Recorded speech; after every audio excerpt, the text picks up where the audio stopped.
নমস্কার। আজকের অনুধ্যান প্রখ্যাত সাহিত্যিক সঞ্জীব চট্টোপাধ্যায়ের পরম পদ কমলে থেকে ব্যাকুলতা। নিজেই নিজের সবচেয়ে বড় শত্রু, কোনো সন্দেহ নেই। এক পা তাঁর দিকে এগোই তো 3 পা পিছিয়ে আসি। এমন সব জাগতিক তুচ্ছ জিনিস চেয়ে বসি যে তাঁর দেবার ক্ষমতা থাকলেও আমার প্রতি ঘৃণায় মুখ ফিরিয়ে নেন। যেমন খুব একটা ভিড় বাসে উঠে আমি মনে মনে বললুম, ঠাকুর, আমি রোজ আপনাকে প্রাণ মন দিয়ে ডাকি, আজ নিজেকে ভীষণ দুর্বল লাগছে। একটা বসার আসন আপনি আমাকে পাইয়ে দিন। আমাকে এমন একটা আসনের পাশে দাঁড় করিয়ে দিন যে আসনের যাত্রী পরের স্টপেজেই নেমে যাবেন। সঙ্গে সঙ্গে মন বললে, তুমি ওইখানে গিয়ে দাঁড়াও। আমি ধরেই নিলুম এ হলো আমার ঠাকুরের নির্দেশ। কোথায় কি? সেই আসনের 2 জন যাত্রী একেবারে শেষ স্টপেজে গিয়ে নামলেন, অথচ প্রথমে যেখানে দাঁড়িয়েছিলুম সেইখানে দাঁড়িয়ে থাকলে পরের স্টপেজেই বসার জায়গা পেয়ে যেতুম। অভিমানে আমার ঠোঁট ফুলে গেল। সিদ্ধান্তে এলুম, ঠাকুর আমাকে দু চক্ষে দেখতে পারেন না। আমি ঠাকুরের কেউ নই, ঠাকুরও আমার কেউ নন।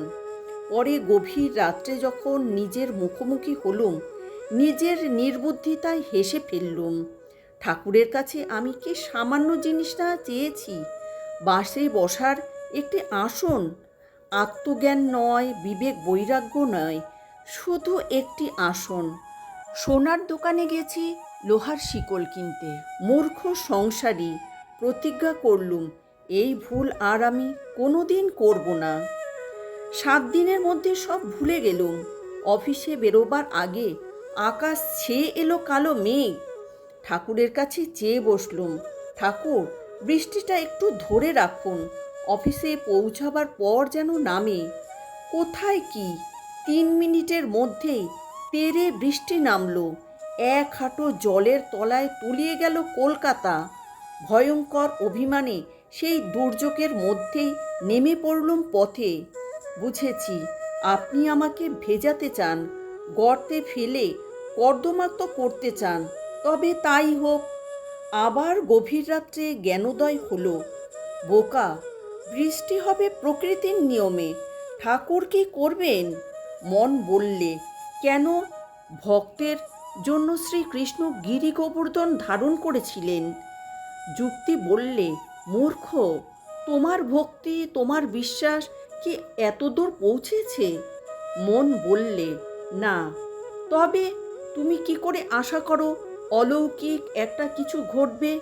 তোমার ভিতরে কি সেই বালক জটিলের বিশ্বাস আছে? ঠাকুর যে গল্পটি ভক্তদের প্রায়ই বলতেন, বনপথে জটিল তার মধুসূদন দাদার দেখা পেয়েছিল, অথবা ঠাকুরের গল্পের সেই মেয়েটি। ঠাকুর বলছেন, একজনের একটি মেয়ে ছিল, খুব অল্প বয়সে মেয়েটি বিধবা হয়ে গেছিল। স্বামীর মুখ কখনো দেখেনি, অন্য মেয়ের স্বামী আসে দেখে। সে একদিন বললে, বাবা, আমার স্বামী কই? তার বাবা বললেন, গোবিন্দ তোমার স্বামী, তাকে ডাকলে তিনি দেখা দেন। মেয়েটি ওই কথা শুনে ঘরে দরজা দিয়ে গোবিন্দকে ডাকে আর কাঁদে, বলে, গোবিন্দ, তুমি এসো, আমাকে দেখা দাও। তুমি কেন আসছো না? ছোট মেয়েটির সেই কান্না শুনে ঠাকুর থাকতে পারলেন না, তাকে দেখা দিলেন। গল্প শেষ করে ঠাকুর বলছেন, বালকের মতো বিশ্বাস। বালক মাকে দেখবার জন্য কেমন ব্যাকুল হয়, সেই ব্যাকুলতা। এই ব্যাকুলতা হলো তো অরুণোদয় হলো, তারপরে সূর্য উঠবেই। এই ব্যাকুলতার পরেই ঈশ্বর দর্শন। সব পারি, ব্যাকুল হতে পারি না কেন? কোথায় আটকাচ্ছে? বুঝতে পারছি, এই পৃথিবীতে নিজেকে ঠিক ততটা অসহায় মনে করতে পারি না। জৈব অভ্যাস যা যা প্রয়োজন, কমই পাই আর বেশি পাই, পেয়ে তো যাচ্ছি। আপনজনেরা আমাকে ঘিরে আছে, যতই দুঃখ দিক, আঘাত দিক, মনের এমন অভ্যাস কিছুতেই মানতে চায় না যে ওরা কেউ আমার আপনজন নয়। স্বার্থের টানাপোড়েনে বাঁধা। ঠাকুর বললেন, বড় ধন্ধে পড়েছিস তাই না? যে তাকে ভাবে না সে একরকম থাকে, তার বিশ্বাস মতো সে চলে, খায় দায় সংসার করে, হাসে কাঁদে রাগে, তার দুঃখের কারণ অন্য, তার আনন্দের কারণও অন্য। কিন্তু যার মনে তিনি ছায়া ফেলেছেন সে মরেছে। সে বুঝতে পেরেছে হাতের নাগালের মধ্যেই রয়েছে অপার আনন্দের ধারা। নদী বইছে, সে নদীর শব্দ শোনা যাচ্ছে, উজ্জয়ী বাতাস বয়ে আসছে, কিন্তু অবগাহন করা যাচ্ছে না। সূক্ষ্ম অথচ শক্ত একটা ব্যবধান, কিছুতেই ভাঙা যাচ্ছে না, উত্তীর্ণ হওয়া যাচ্ছে না। মনে হচ্ছে তাড়িতে হবে মা, তারা হয়েছি শরণাগত, হইয়া রয়েছে যেন পিঞ্জরের পাখির মতো। অসংখ্য অপরাধী আমি, জ্ঞানশূন্য মিছে ভ্রমি, মায়াতে মোহিত হয়ে বৎসহারা গাভীর মতো। বলো কেন পিঞ্জরের পাখির মতো হতে যাব কেন? হ্যাক থু, সীতার মতো করে দাও। একেবারে সব ভুল, দেহ ভুল, হাত পা, কোনো দিকে হুঁশ নেই, কেবল এক চিন্তা, কোথায় রাম?